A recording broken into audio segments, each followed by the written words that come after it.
To hide or show notification contents in lock screen, in Samsung Galaxy S9 or S9 Plus. Open Settings. From a home screen, swipe up or down from the center of the display to access the apps screen.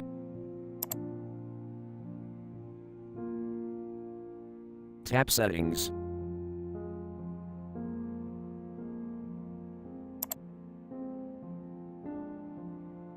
Tap Lock Screen and Security.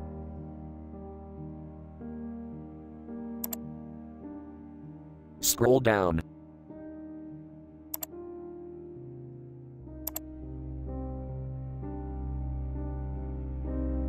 Tap Notifications.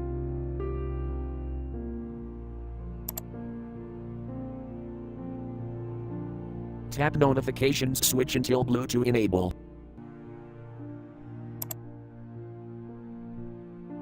Tap Hide Content switch until blue to hide, or tap until gray to show.